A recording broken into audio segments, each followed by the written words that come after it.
Over the weekend, Brew, what's your take on the Mavs getting out of the Luka Doncic business? Well, complete and utter shock, which is what everybody felt. Everybody, complete and utter shock. I've been covering the NBA, or covered the NBA since 1995.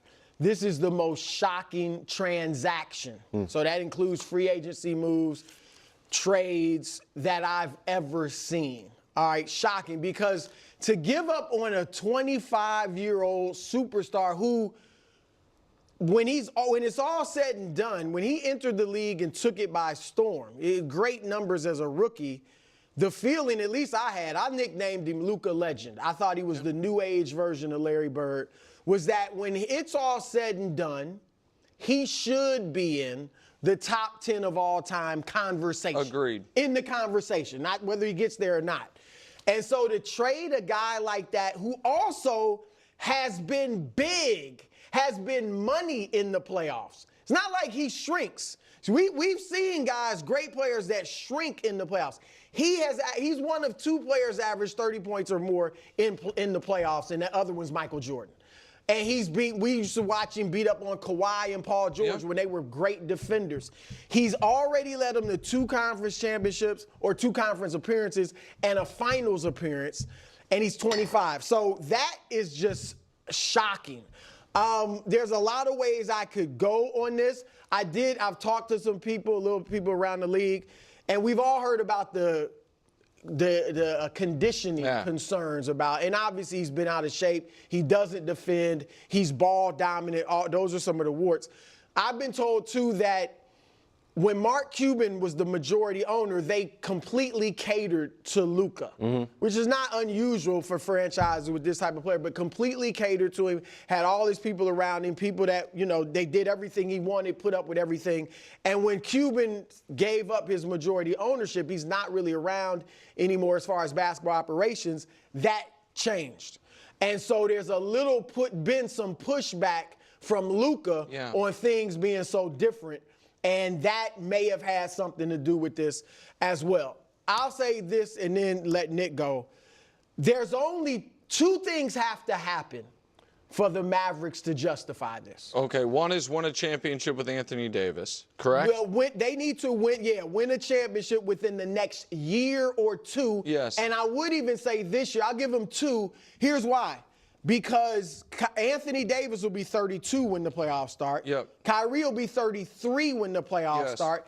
And they've been injury-prone players. Yes. And Kyrie's a free agent this summer. Yep. So he will have them hamstrung, and they'll have to do something. So they got to win it this year or next year. And Luka can't win it in L.A. Right, and Luka's got to fall apart. That's the thing. He can still be good, but he can't win the championship. Which is why, so those 2 things have to happen. Which is why this is one of the biggest self-inflicted wounds in modern sports history. So it is the most shocking transaction of my life. It is the biggest NBA trade in 50 years. The only 2 trades that were bigger was Kareem to the Lakers. He forced their hand. He was like, I don't want to be in Milwaukee. I can't be here. And he then, with the Lakers, won 3 more league MVPs and won 5 championships. The only self-inflicted thing close to this is the San Francisco Warriors trading Wilt Chamberlain, and he then immediately ripped off 3 straight MVPs and won a title a couple years later. That's the only thing close to what we're seeing. Luka Doncic, there are only 4 active players with as many first-team All-NBAs as Luka. He has more first-team All-NBAs than Steph Curry. He has more first-team All-NBAs than Nikola Jokic. He is 5 times in a row coming off his best year. He won the scoring title, was first-team All-NBA. They made the finals. And I understand the guy likes sweet tea and Bud Light, but give me a break. Here is his playoff resume. Like, this is the whole, he's 31, 9, and 8 in his playoff career, his like you said. Are better in the playoffs than the regular season. And so, this idea that, is he a good defender? Obviously not. But the Mavs, after the deadline last year when they got their team, were the number 8 defense. The Mavs in the NBA Finals, which they lost, they actually, especially now that we see what the Celtics are offensively, their defense is not why they lost that series. They lost that series because they couldn't score. Is Luka a perfect player? No. Is he one of the 3 best players in the sport? I believe yes. Some people think Shea has jumped him, so call him 4th. Whatever.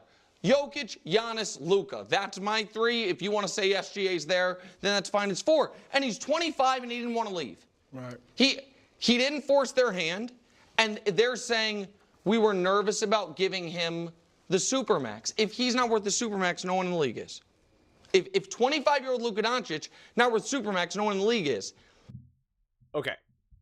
Let's talk about this, because I think they're kind of having a little bit of the wrong conversation here. Because we know how amazing Luka is, right? We don't have to go over the numbers and the all-pros and you know, all-star, all this type of stuff. We know he's special. We know if he just continues doing what he's doing, he's a Hall of Famer. Like, that's obvious, right? That take is obvious. We know that. So that's why I kind of want to continue to kind of drill deeper than this, because it's kind of like, what would really compel the Dallas Mavericks to do this? It's got to be deeper than just what we're seeing, because it also can't even just be defense. Oh, he doesn't play defense. I mean, okay, there's lots of great players that tried their best to play defense, but they're not that good. We know Steph Curry is considered a liability on defense. Seems to work out pretty well for Steph. Like, you just have to build a team around him that can, you know, overcome any defensive liabilities that Steph could potentially offer on the floor. The thing is we know the Dallas Mavs were really at the end of the line with their feelings towards him in terms of, like, his leadership, his personality, how he conducts himself. I think they were really fed up with that. Because, again, last year's in the playoffs, like, he was complaining a ton to the refs. And it was an issue. It was a real issue that when they finally got, like, a big win in the playoffs, I shouldn't say finally, but one of their big wins in the playoffs, like, they said, yeah, it's because he kind of stopped complaining. You know, they credited it to that. And that was always very telling to me, because it was the Dallas Mavericks organization essentially saying, we don't like how Luka conducts himself. Now, this is the interesting kind of balance of all of this, because it's like, okay, well, sometimes you have to endure obnoxious players. You have to endure players who maybe aren't exactly what you want them to be from, like, a personality, leadership, you know, aspect. We can go down the line of many, many, many, many examples of this.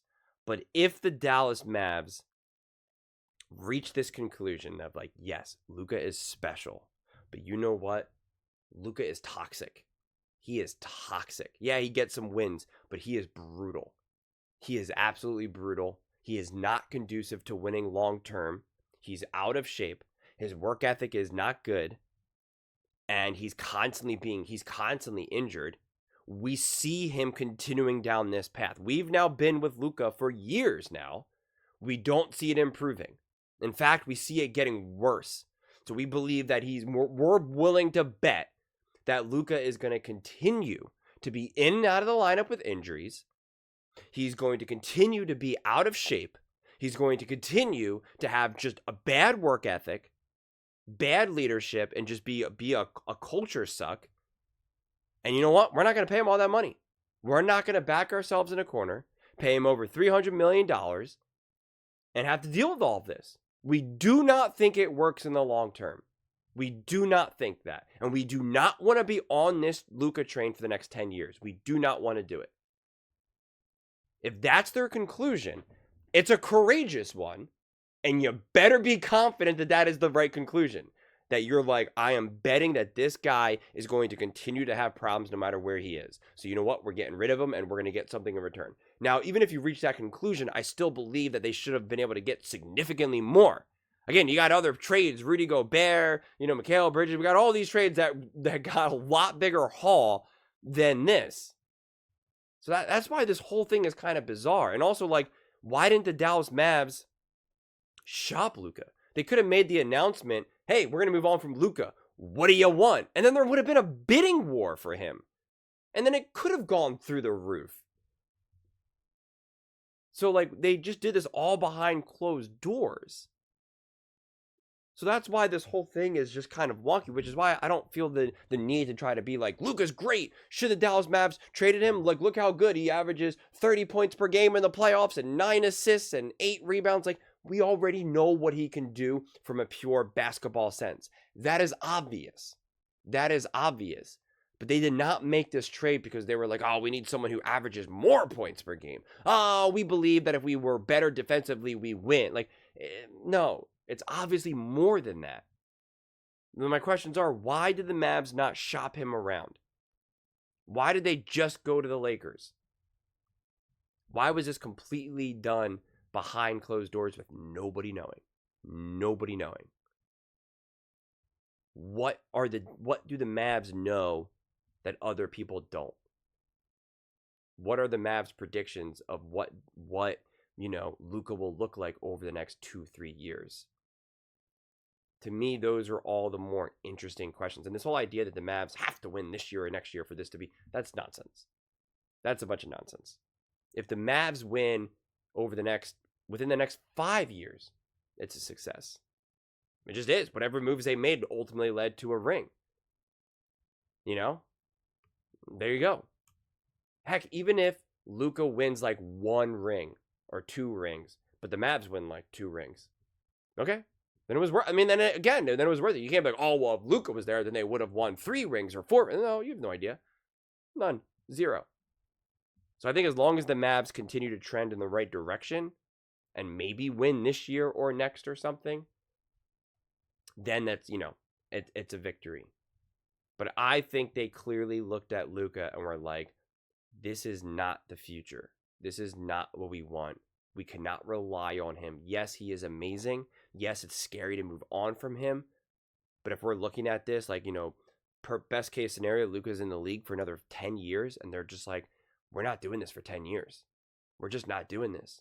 We can talk about these other great special players, the LeBrons, the KDs, the Stephs, etc. It's like those guys all put in the work. Those guys all do everything they can day in and day out. They are great leaders. They're great culture builders.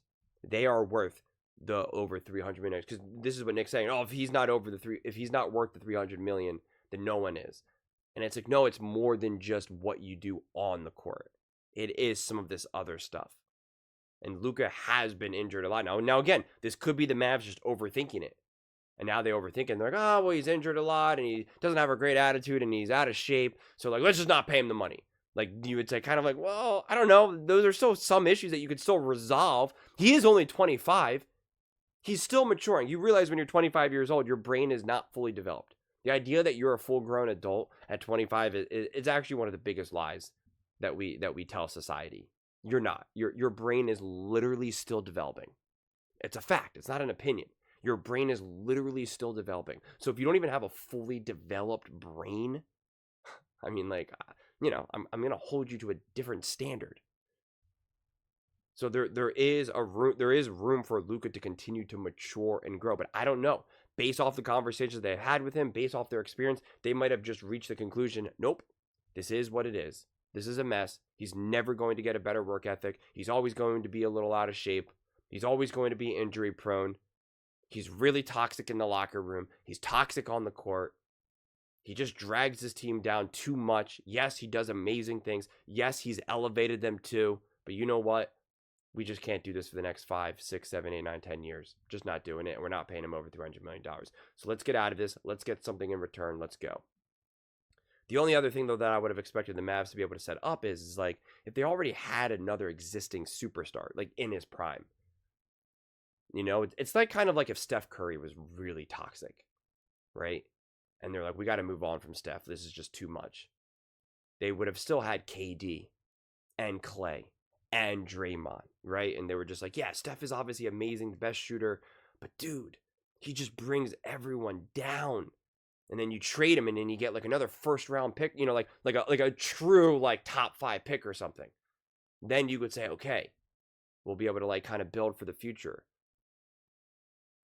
then it would have made more sense. And that's why this trade as a whole, to me, it feels so messy, and everyone's kind of struggling to make sense of it, which is why I just think it's more important to look beyond the actual basketball aspect of it, because it's more than just that. It's clearly more than just that. But those are just my thoughts. I'd absolutely love to hear yours. What do you guys all think about the Dallas Mavericks moving on from Luka and the Lakers being on the receiving end of this? Let me know in the comments below. I read every single comment, so whether you agree with me or disagree with me, either way, let's get in some discussions, let's get in some fights, but ultimately, let's just have some fun. And please do consider subscribing. We are building an amazing community here, and I'd absolutely love to see you part of it. I want to build something that we all genuinely feel connected to, something that we're really excited to be part of. I think we're all on our way to doing it. And please don't forget to give this video a thumbs up, as it really does help the visibility and the algorithm. Thank you so much. See you next time.